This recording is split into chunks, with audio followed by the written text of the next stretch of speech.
اب اسلام کے لیے سب سے پہلے جو قربانیاں دی ہیں وہ صحابہ نے دی ہیں. صحابہ اکرام رضوان اللہ تعالی علیہم اجمعین یہ وہ لوگ ہیں کہ جن کے بغیر ہمیں دین مل ہی نہیں سکتا. مولانا اعظم طارق شہید رحمت اللہ علیہ فرمایا کرتے تھے یہ وہ پل ہے کہ اگر اس کو نکال دیں بیچ امت کا نبوت سے رابطہ کٹ جائے گا. نبوت کے درمیان اور امت کے درمیان جو پل ہے وہ صحابہ اکرام رضوان اللہ تعالی علیہم اجمعین. سابقون الاولون، سابقون سبقت لے جانے والے، آگے بڑھنے والے، اولون پہلے. تو پہلے جو سبقت لے جانے والے لوگ ہیں ان میں حضرت ابوبکر صدیق رضی اللہ تعالیٰ عنہ ہے، حضرت علی رضی اللہ تعالیٰ عنہ ہے، حضرت زبیر بن عوام رضی اللہ تعالیٰ عنہ ہے، حضرت طلحہ بن عبید اللہ ہے، حضرت سعد بن ابی وقاص ہیں، حضرت ابو ذر غفاری ہیں، حضرت عبداللہ بن مسعود ہیں. ان کے بارے میں ہم پڑھیں گے. اس کے علاوہ دیگر چند نام ہماری سبق میں آگے آئیں گے. آپ صلی اللہ علیہ وسلم پر سب سے پہلے حضرت خدیجہ ایمان لائیں. جب ورقہ بن نوفل کے پاس سے واپس آئے نا تو حضرت خدیجہ رضی اللہ تعالی نے اس وقت تصدیق کر دی نبوت کی، ایمان لے آئے. اب حضور صلی اللہ علیہ وسلم نے اعلانیہ دعوت کا اظہار تو نہیں کیا لیکن خفیہ دعوت اب شروع کر دی. تو حضور صلی اللہ علیہ وسلم نے اپنے دوستوں سے بات کی. دوستوں میں سب سے پہلے حضرت ابوبکر صدیق رضی اللہ تعالیٰ سے بات کی. جب بات کی نا تو حضرت ابوبکر صدیق رضی اللہ تعالیٰ نے فرمایا پڑھائیے کیا پڑھنے میں نے. حضور نے فرمایا لا الہ الا اللہ محمد رسول اللہ، کلمہ پڑھ لیا اور ایمان لے. حضور صلی اللہ علیہ وسلم فرماتے ہیں میں نے جس پہ بھی اسلام کو پیش کیا ہر ایک نے مجھ سے کوئی نہ کوئی مطالبہ کیا. ابو بکر یہ وہ شخص ہے میں نے کہا میں نے جب اسلام کو پیش کیا اس نے کوئی بات نہیں پوچھی، فوراً تصدیق کر. اب یہاں پہ حضرت ابو بکر صدیق رضی اللہ تعالیٰ عنہ جوانوں میں سب سے پہلے ایمان لائے. پھر حضرت علی المرتضیٰ رضی اللہ تعالیٰ عنہ کی عمر اس وقت 10 سال تھی. بچوں میں سب سے پہلے حضرت علی رضی اللہ تعالیٰ عنہ ایمان لائے. اور غلاموں میں حضرت زید بن حارثہ رضی اللہ تعالیٰ عنہ، یہ غلام تھے حضور صلی اللہ علیہ وسلم. حضور کے پاس ان کو غلامی محسوس ویسے نہیں ہوئی، اس لیے کہ جب ان کے چچا ان کو لینے کے لیے آئے تھے نا تو حضور صلی اللہ علیہ وسلم نے ان کے سامنے 2 آپشن رکھے تھے. ان کے چچا اور ان کے والد آئے تھے. حضور صلی اللہ علیہ وسلم فرمایا اگر ان سے فرمایا اگر زید جانا چاہتا ہے تمہارے ساتھ میں نہیں روکوں گا. انہوں نے کہا بھائی اس میں کون سی بات ہے، وہ غلامی سے آزادی کو تو پسند کرے گا. فرمایا قیمت کیا مانگو گے؟ حضور نے فرمایا کوئی قیمت نہیں، اگر جانا چاہے ویسے لے جانا اور اگر نہ جانا چاہے تو چھوڑ دینا. جب چچا اور ان کے والد نے ان سے کہا کہ زید آؤ جائیں تو انہوں نے کہا میں نہیں چاہتا. فرمایا زید تمہیں کیا ہو گیا ہے، غلامی کو چھوڑ کے آزادی کی طرف نہیں آ رہے؟ حضرت زید نے کہا غلامی میں جو مزہ نا وہ آزادی میں نہیں ہے. تو حضرت زید بن حارثہ رضی اللہ عنہ بچوں میں یہ اسلام لے کے آئے. خواتین میں حضرت خدیجہ سب سے پہلے ایمان لائیں اور نوجوانوں میں حضرت ابوبکر صدیق رضی اللہ تعالیٰ ایمان لائے. بچوں میں حضرت علی رضی اللہ تعالیٰ ایمان لائے اور غلاموں میں حضرت زید بن حارثہ رضی اللہ تعالیٰ عنہ ایمان لائے. حضرت ابوبکر صدیق رضی اللہ تعالیٰ عنہ کے اوصاف. قریش بہت قدر و منزلت کی نگاہ سے حضرت ابوبکر صدیق رضی اللہ تعالیٰ کو دیکھتے تھے. حضرت ابوبکر صدیق رضی اللہ تعالیٰ عنہ نرم مزاج تھے اور اپنی قوم میں ہر دل عزیز اور محبوب شخصیت کے مالک تھے. اسی طرح حضرت ابوبکر صدیق رضی اللہ تعالیٰ عنہ پوری قوم قریش میں لوگوں کا حسب نسب سب سے بہتر جانتے تھے اور آپ اعلی اخلاق کے مالک تھے. سخاوت کرنے والے تاجر تھے، ایسے تاجر تھے جو سخاوت کرتے تھے.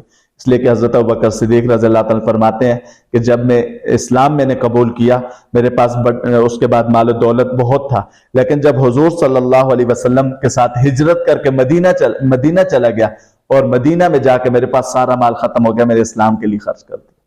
تاجر تھے اور اپنا بڑا کاروبار تھا ان کا، لیکن سارا مال حضور پہ لوٹاتے رہے ختم کر دی. فرمایا کہ جب میری وفات ہو جائے بیت المال کی چیزیں تو بیت المال کو واپس دے دینا.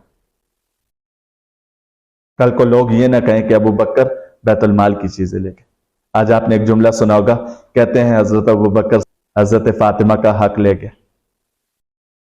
یہ بات سنی ہے جی؟ کہتے ہیں حضرت فاطمہ کو وہ جو باغ تھا، وہ باغ فدق، کہتے ہیں کہ حضرت ابوبکر صدیق رضی اللہ تعالیٰ نے حضرت فاطمہ کو حق نہیں دیا. تو حضرت ابوبکر صدیق رضی اللہ تعالیٰ خلیفہ بنے، باغ فدق حضور کا تھا، بیت المال کو چلا گیا. حضرت فاطمہ رضی اللہ تعالیٰ عنہ کو ملتا تو پھر حضرت ابوبکر صدیق رضی اللہ تعالیٰ کے بعد حضرت عمر کا دور آیا، حضرت عثمان کا دور آیا، حضرت علی کا دور آیا. تو چلیں حضرت ابوبکر صدیق نے نہیں دیا، حضرت عمر نے نہیں دیا، حضرت عثمان نے نہیں دیا، بقول ان لوگوں کے حضرت علی رضی اللہ تعالیٰ عنہ کو مشکل کشا بھی تو وہ کہتے ہیں، تو پھر حضرت علی تو دے دیتے نا، حضرت علی رضی اللہ تعالیٰ خود بھی نہیں دیا. جی جی حضرت ابوبکر صدیق رضی اللہ تعالیٰ نے پڑھا ہے، بالکل. جی جی جی ایسے امامت اس کا. جنگیں ہوئی ہیں صحابہ میں بھی، ٹھیک ہے. ایک موقع پہ حضرت علی اور حضرت امی عائشہ صدیقہ رضی اللہ تعالیٰ آمنے سامنے ہوئی ہیں، ٹھیک ہے، لیکن وہ ان کا اپنا وہ نہیں تھا، منافقین کی چال تھی بیچ میں. اور جب پتہ چلا پھر حضرت علی رضی اللہ تعالیٰ 10,000 افراد کے ساتھ حضرت امی عائشہ کو چھوڑ کے بھی آئے.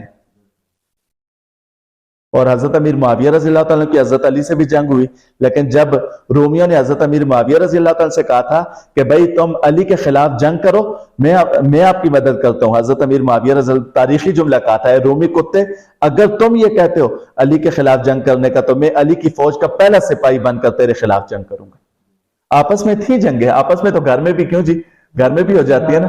نمبر 4 آپ اعلی اخلاق کے مالک اور سخاوت والے تاجر تھے. نمبر 5 آپ کی قوم کے لوگ آپ کے علم و نظر، تجارت اور حسن کردار کی وجہ سے آپ سے محبت کرتے تھے اور کثرت سے آپ کے پاس آیا کرتے تھے. کس کی بات ہو رہی جی؟ حضرت ابوبکر صدیق رضی اللہ عنہ. نمبر 6 فیاضی اور دریادلی ایک ایسا وصف ہے جو لوگوں کی محبت حاصل کر لیتے ہیں. جو آدمی سخاوت کرتا ہو نا تو لوگ اس سے محبت کرتے ہیں. اللہ نے یہ وصف حضرت ابوبکر صدیق رضی اللہ عنہ کو بڑی فیاضی سے عطا کیا تھا، اس لیے حضرت ابوبکر صدیق قریش کے ایک محبوب شخصیت بھی تھے.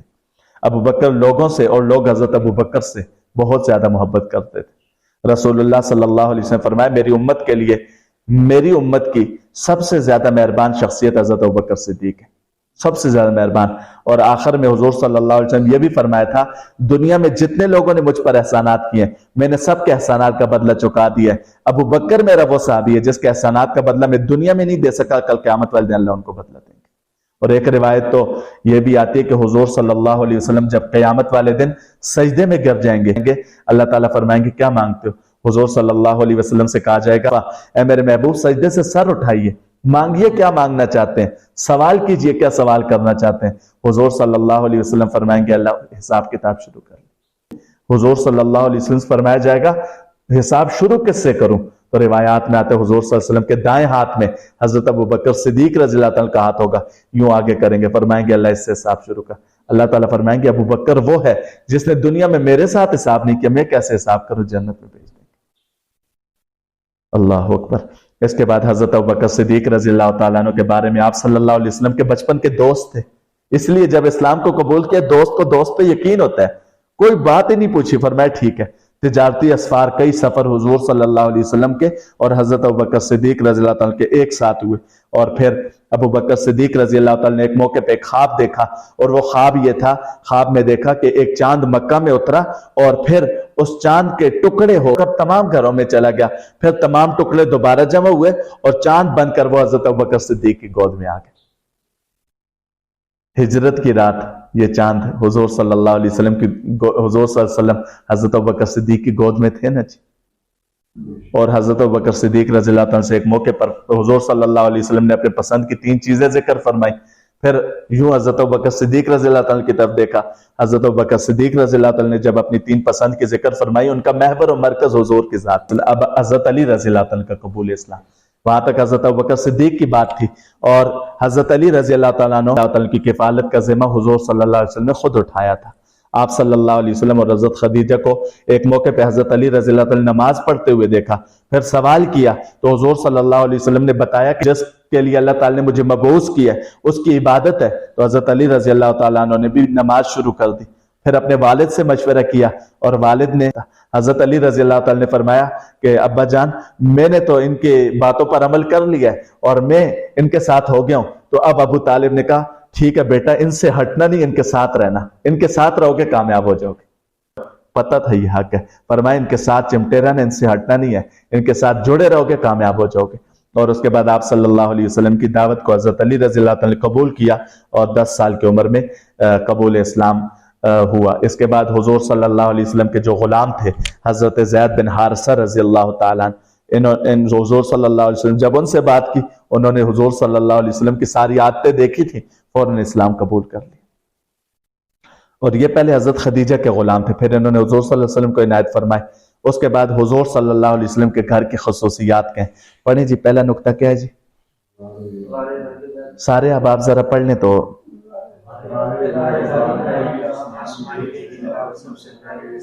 ہاں جی، سب سے پہلے جو وحی کی تلاوت ہوئی وہ کس کے گھر میں ہوئی؟ حضور کے گھر میں ہوئی. دوسری بات جی؟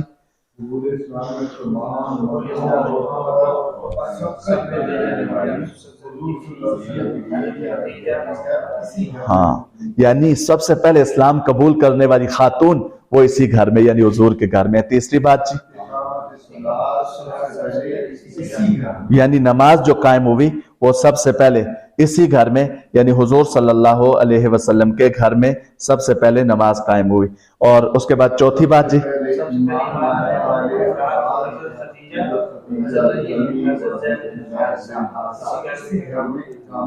ہاں، اقامت بھی، یعنی حضرت علی تو حضور کی کفالت میں تھے، حضرت خدیجہ حضور صلی اللہ علیہ وسلم کی بیوی ہیں، اور حضرت زید بن حارثہ حضور کے غلام ہیں، سارے اسی گھر میں. تو یہ اس گھر کی خصوصیت ہے. پانچویں خصوصیت جی؟ پیچھے نہیں ہٹا. حضرت خدیجہ ہے، حضرت علی ہے، حضرت زید بن حارثہ ہے، حضور خود ہے، سارے کے سارے دین کی حمایت میں لگے. سابقون الاولون، حضرت سابقون الاولون یعنی پہلے ایمان لانے والے، ایمان میں سبقت لے جانے والے. حضرت ابوبکر صدیق رضی اللہ تعالیٰ عنہ پر جیسے ہی حضرت ابوبکر صدیق رضی اللہ تعالیٰ نے اسلام قبول کیا، انہوں نے اپنے دوستوں سے بات شروع کر دی. قریبی 5 دوست حضرت ابوبکر صدیق رضی اللہ تعالیٰ عنہ پر سب سے پہلے جو ایمان لائے، سب سے پہلے حضرت عثمان بن عفان جو خلیفہ ثالث تیسرے خلیفہ ہیں، وہ حضرت ابوبکر صدیق کی دعوت پر مسلمان ہوئے. دوسرے حضرت زبیر بن عوام رضی اللہ تعالیٰ، باقی ان کا تعارف آ جائے گا. حضرت طلحہ بن عبید اللہ رضی اللہ تعالیٰ، یہ عشرہ مبشرہ میں سے حضرت زبیر بھی اور حضرت طلحہ بھی، حضرت سعد بھی اور حضرت عبد الرحمن بھی، یہ 5 کے 5 جو صحابی ہیں یہ عشرہ مبشرہ میں داخل ہیں. اور حضرت ابوبکر صدیق رضی اللہ تعالیٰ کا اکاؤنٹ کھلا ہوا ہے کہ انہوں نے جو ایمان کی دولت ان کو نصیب ہوئی وہ حضرت ابوبکر صدیق رضی اللہ تعالیٰ کی دعوت پر قبول. تو حضرت عثمان ہے، حضرت زبیر بن عوام ہے، حضرت طلحہ بن عبید اللہ ہے، حضرت سعد بن ابی وقاص اور حضرت عبد الرحمن بن عوف رضی اللہ تعالیٰ عنہ. ان 5 افراد نے حضرت ابوبکر صدیق رضی اللہ تعالیٰ کی آواز پر لبیک کہتے ہوئے اسلام قبول کیا. حضرت زبیر بن عوام رضی اللہ تعالیٰ کا قبول اسلام. اب حضرت زبیر بن عوام رضی اللہ تعالیٰ کا تعارف، یہ حضور صلی اللہ علیہ وسلم کے پھوپھی زاد ہیں. جو حضور صلی اللہ علیہ وسلم کی پھوپھی ہیں حضرت صفیہ، یہ ان کے بیٹے ہیں. اور دوسرا یہ حضرت خدیجہ کے بھتیجے ہیں. تیسرا یہ حضرت ابوبکر صدیق رضی اللہ تعالیٰ کے داماد ہیں، جو حضرت صدیق رضی اللہ تعالیٰ کی بیٹی حضرت اسماء ہے، وہ حضرت زبیر بن عوام کے نکاح میں. اور چوتھی بات، مشہور صحابی حضرت عبداللہ بن زبیر رضی اللہ تعالیٰ عنہ اور حضرت عروہ بن زبیر رضی اللہ تعالیٰ کے یہ والد ہیں. عشرہ مبشرہ صحابہ میں سے جو 10 ایسے افراد جن کو اللہ نے دنیا میں جنت کی خوشخبری دی ہے، یہ ان میں سے. اور حضرت عمر رضی اللہ تعالیٰ کی بنائی 6 لوگوں کی فہرست میں شامل ہیں، جو حضرت عمر رضی اللہ تعالیٰ نے جن لوگوں خاص لوگوں کی فہرست بنائی تھی ان 6 میں یہ بھی شامل ہیں. اور بدر سے قبل بھیجے گئے سرائے میں سے ایک سریہ حضرت زبیر رضی اللہ تعالیٰ کے نام سے تھا، تو وہ روانہ ہوا جس میں اسلام کے لیے سب سے پہلے تلوار اٹھانے کا اعزاز بھی ان کو حاصل ہوا. اور حضرت ابوبکر صدیق رضی اللہ تعالیٰ عنہ کی دعوت پر انہوں نے اسلام قبول کیا، اور اپنے چچا کے ہاتھوں ان کو بہت ظلم اٹھانے پڑے. حضرت طلحہ بن عبید اللہ رضی اللہ عنہ، یہ بھی عشرہ مبشرہ میں سے تجارت کی غرض سے یہ شام کی طرف گئے تو وہاں پہ بصرہ کا ایک راہب تھا جو اپنے صومعہ اور اپنے جو گرجا ہے اس سے باہر آیا، اور اس نے پوچھا کہ کیا تم میں مکہ میں رہنے والوں میں سے کوئی یہاں پہ موجود ہے؟ تو انہوں نے جب آواز سنی تو انہوں نے کہا ہاں میں مکہ سے ہوں. تو اب اس نے کہا اچھا، یہ جو تیسرا پوائنٹ ہے راہب سے ملاقات اور مکالمہ، اس نے کہا تم مکہ میں سے ہو تو کیا تمہارے مکہ میں کوئی ایسا شخص آیا ہے جس نے اب نبوت کا دعویٰ کر لیا ہو؟ کیونکہ یہ جو مہینہ ہے، یہ مہینہ ہماری کتاب میں لکھا ہے، یہ مہینہ وہ ہے کہ جس میں وہ شخص دعویٰ کرے گا نبوت کا. تو کیا تمہارے ہاں کسی نے نبوت کا دعویٰ کیا؟ انہوں نے کہا مجھے پتہ تو نہیں، میں پتہ کرتا ہوں. اب یہ جیسے ہی واپس گئے تو مکہ واپسی اور سیدنا ابوبکر صدیق رضی اللہ تعالیٰ سے ملاقات. انہوں نے واپس جا کے حضرت ابوبکر صدیق رضی اللہ تعالیٰ سے ملاقات کی، اور ملاقات کے بعد پوچھا یار کوئی نیا واقعہ پیش آیا ہو؟ تو انہوں نے کہا ہاں واقعہ پیش آیا ہے، محمد بن عبداللہ نے نبوت کا دعویٰ کر لیا ہے اور وہ نبی بن گئے ہیں۔ تو جب انہوں نے سنا تو ابو بکر صدیق رضی اللہ تعالیٰ کی دعوت پر انہوں نے فوراً اسلام قبول کر لیا اور 16 17 یا 18 سال ان کی عمر تھی اس وقت یہ مسلمان ہو گئے۔ حضرت طلحہ بن عبید اللہ رضی اللہ تعالیٰ کی 7ویں صفت حضرت ابوبکر صدیق رضی اللہ تعالیٰ کے داماد ہیں۔ ام کلثوم یہ حضرت ابوبکر صدیق رضی اللہ تعالیٰ کی بیٹی تھی اور ان کا نکاح حضرت طلحہ بن عبید اللہ سے ہوا۔ آپ صلی اللہ علیہ وسلم کے ہم زلف بھی تھے، اس لیے کہ حضور صلی اللہ علیہ وسلم کے نکاح میں حضرت زینب بنت جہش تھی اور ان کی دوسری بہن حضرت حمنہ بنت جہش جو تھی وہ حضرت طلحہ بن عبید اللہ کے نکاح میں تھی۔ اور پھر ابو سفیان کے نکاح میں حضرت ابو سفیان کے نکاح میں ہندہ تھی اور ان کی جو دوسری بہن تھی ام آبان وہ حضرت طلحہ بن عبید اللہ کے نکاح میں تھی۔ یہ ہم زلف تھے۔ اور اگلی صفت یہ عشرہ مبشرہ میں شامل ہے، غزوہ بدر کے ثواب اور غنیمت میں یہ بھی شریک ہوئے۔ اور اس کے بعد ان کو طلحۃ الجود بھی کہا جاتا ہے۔ جود عربی میں سخاوت کو کہتے ہیں، اور ایک غزوے کے موقع پر انہوں نے اپنا سارا مال مسلمانوں کو دیا، اس لیے ان کو طلحۃ الجود کہا جاتا ہے۔ طلحۃ الخیر بھی کہا جاتا ہے اس لیے کہ غزوہ احد کے موقع پر انہوں نے جانثاری کا مظاہرہ کیا تھا۔ اور ام آبان کی طلحہ بن عبید اللہ کے نکاح کے پیغام کی قبولیت کرنے کی وجوہات کی، وہ فرماتی ہیں کہ جب آپ گھر میں داخل ہوتے تھے تو ہنستے تھے اور جب گھر سے نکلتے تھے مسکراتے تھے۔ ہمیں ان کی زندگی سے کتنی پیاری بات ملی، گھر سے نکلتے ہوئے ہنسنا اور گھر جاتے ہوئے مسکرانا، تاکہ گھر والے دیکھ کے وہ بھی مسکرائیں۔ اور ان کے بارے میں وہ فرماتی ہیں جب ان سے کچھ مانگا جاتا تو بخل نہیں کرتے تھے، نہ مانگو تو دینے کے لیے مانگنے کا انتظار نہیں کرتے تھے، خود ہی عطا فرما دیتے تھے۔ خدمت کرو تو شکر گزار ہوتے تھے۔ جو آدمی لوگوں کا شکر ادا نہیں کرتا نا وہ اللہ کا شکر ادا نہیں، من لم یشکر الناس لم یشکر اللہ، جو لوگوں کا شکر ادا نہیں کرتا وہ اللہ کا شکر نہیں ادا کر سکتا۔ یعنی کوئی کچھ عطا کرے جزاک اللہ، شکریہ، ایسے الفاظ جزاک اللہ کہہ دینا چاہیے۔ آگے اگر غلطی ہو جائے تو معاف کر دیتے تھے۔ یہ 6 صفات انہوں نے دیکھی، جب انہوں نے نکاح کا پیغام بھیجا تو انہوں نے فوراً کہا ٹھیک۔ فَمِنْهُمْ مَنْ قَضَى نَحْبَهُ، سورہ احزاب کی آیت ہے۔ ایمان لانے والوں میں ایسے لوگ موجود ہیں جنہوں نے اللہ سے کیے ہوئے عہد کو سچا کر پر اسلام کے لیے سب سے پہلے تیر اندازی کرنے والے صحابی حضرت سعد بن ابی وقاص رضی اللہ تعالیٰ عنہ، عشرہ مبشرہ میں سے۔ اسلام لانے سے 3 دن قبل انہوں نے خواب دیکھا، خواب میں دیکھا کہ ایک مہتاب، ایک چاند طلوع ہوا ہے اور اس چاند کے گرد 3 افراد کو دیکھا، اور یہ چاند مکہ کی سرزمین پہ آیا اور انہوں نے دیکھا تو حضرت ابو بکر صدیق رضی اللہ تعالیٰ عنہ اور حضرت زید بن حارثہ اور حضرت علی یہ پہلے چاند کے گرد پہنچ چکے ہیں۔ خواب سے بیدار ہوئے تو فوراً حضرت ابوبکر صدیق رضی اللہ تعالیٰ عنہ سے ملاقات کی اور ان کو اپنا خواب سنایا۔ حضرت ابوبکر صدیق رضی اللہ تعالیٰ نے خواب کی تصدیق کی، انہوں نے کہا واقعی یہاں پہ ایک چاند ہے جس کا نام محمد بن عبداللہ ہے، اور اس چاند کے گرد میں بھی اور زید بن حارثہ بھی اور حضرت علی بھی شامل ہو گئے ہیں۔ تو آپ صلی اللہ علیہ وسلم کی خدمت میں پھر یہ حضرت سعد بن ابی وقاص کو لے گئے اور آپ صلی اللہ علیہ وسلم سے ان کی دعوت سے متعلق دریافت کیا۔